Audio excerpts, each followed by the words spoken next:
അങ്ങാടിയിലേക്ക് ഇറങ്ങിയാലും എവിടെ നിന്നാലും നമ്മളെയൊക്കെ ആളുകൾ നിരീക്ഷിക്കുന്നുണ്ട്. നമ്മൾ എന്ത് ചെയ്യുന്നു, നമ്മൾ എങ്ങോട്ട് പോകും, നമ്മൾ ആരോട് സംസാരിക്കുന്നു എന്നൊക്കെ നമ്മൾ പരസ്പരം നിരീക്ഷിക്കപ്പെടുന്ന ഒരു സംവിധാനത്തെയാണ് നാം സർവേലൻസ് എന്നതുകൊണ്ട് ഏറ്റവും ലളിതമായി അർത്ഥമാക്കുന്നത്.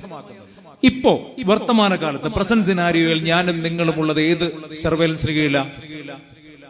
ഏത് സർവേലൻസിന് കീഴിലാണ്? ഒരു തർക്കമില്ല, ഞാനും നിങ്ങളും ഇപ്പോൾ ഉള്ളത് ഡിജിറ്റൽ സർവേലൻസിന് കീഴിൽ മാത്രമാണ്. ഇവിടെയൊക്കെ കാണാം CCTV, അല്ലേ? യു ആർ അണ്ടർ CCTV എന്നാണ്, ഡിജിറ്റൽ സർവേലൻസിന് കീഴിലാണ്.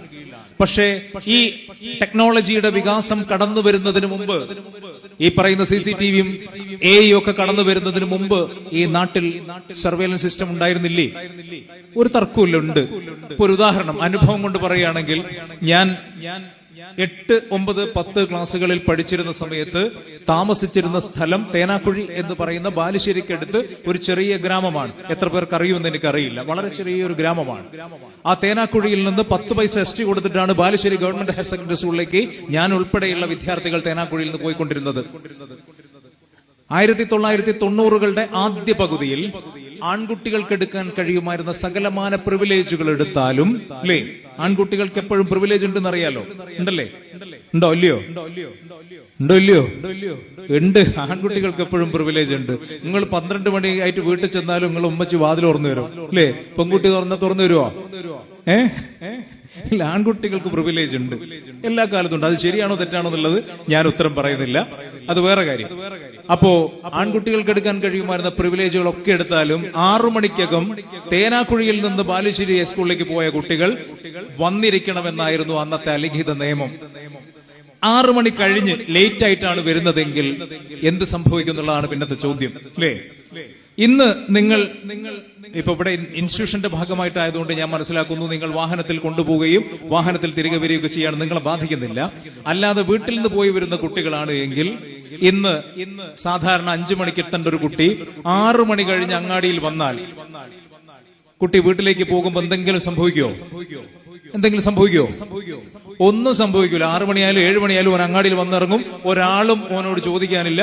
ഓൻ നേരെ വീട്ടിലേക്ക് പോകും. വീട്ടിൽ നിന്നും ഒന്നും ചോദിക്കില്ല, വാതിൽ തുറന്നു കൊടുത്തിരിക്കും, ഒരു പ്രശ്നവുമില്ല, അല്ലേ? പക്ഷെ പണ്ട് അങ്ങനെയായിരുന്നോ? എന്റെയൊക്കെ പ്രായത്തിലുള്ള ആളുകൾ ഇവിടെ ഇരിക്കുന്നുണ്ടല്ലോ. നമ്മളെ കാലത്ത് അങ്ങനെയാണോ? അല്ല. ഞാൻ തേനാക്കുഴിയിലെ അനുഭവം വെച്ച് പറയുകയാണെങ്കിൽ 6 മണി കഴിഞ്ഞാണ് ഞങ്ങൾ ബസ് ഇറങ്ങുന്നതെങ്കിൽ ആ പീടികയിലുണ്ടാവും നമ്മളെ രാജചേട്ടന്റെ പീടി ഉണ്ടാവും, ഇപ്പുറത്ത് ബസ് സ്റ്റോപ്പിൽ ഭാസ്കരേട്ടൻ ഉണ്ടാവും, ഇങ്ങനെ കുറെ മനുഷ്യന്മാരുണ്ടാവും. ഇവരൊക്കെ ചോദിക്കൂ, അല്ല മക്കളെ എന്തേത് വൈകിയെന്ന് ചോദിക്കൂ. മറുപടി പറയാൻ ഞങ്ങൾ ബാധ്യസ്ഥരായിരുന്നു. മറുപടി പറഞ്ഞേ പറ്റൂ. അപ്പൊ നമ്മൾ പറയും, മാസ്റ്റേട്ടാ കളിച്ചിട്ട് നേരെ ഇരടായത് അറിഞ്ഞില്ല, അങ്ങനെ വൈകിപ്പോയതാ, നിങ്ങൾ വീട്ടിൽ പറയരുത് എന്നൊക്കെ പറയും. മൊബൈൽ ഫോൺ ഒന്നും ഇല്ലാത്ത കാലമൊക്കെയാണ്. പക്ഷേ നമ്മൾ എത്തുന്നതിന്റെ മുമ്പ് വീട്ടിൽ വിവരം അറിയും. വടിയുമായിട്ട് അമ്മയും അച്ഛനും കാത്തിപ്പുണ്ടാവും. 2 എണ്ണം കിട്ടുകയും ചെയ്യും. അത് വേറെ കാര്യം.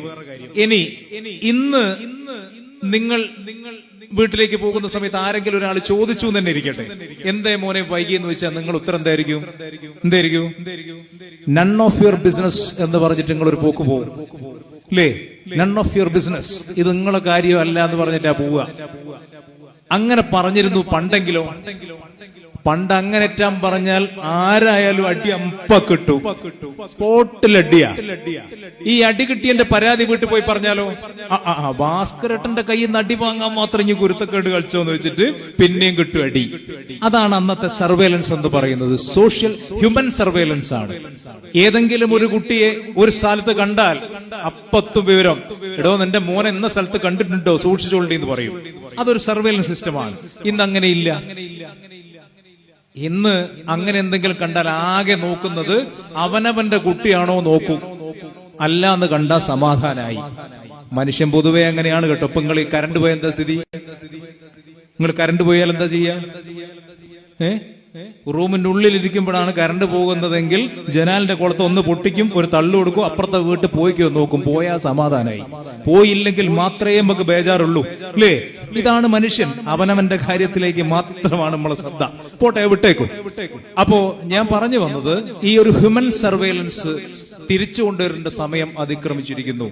കാരണം എന്താ, ഡിജിറ്റൽ സർവൈലൻസ് ഒക്കെ നല്ല തന്നെ. ഞങ്ങൾ പോലീസിനെ സംബന്ധിച്ചുള്ള ഏറ്റവും നല്ലത് ഡിജിറ്റൽ സർവൈലൻസ്. കാരണം എന്താ, അതൊരു എവിഡൻസ് ആയിട്ട് കിട്ടും.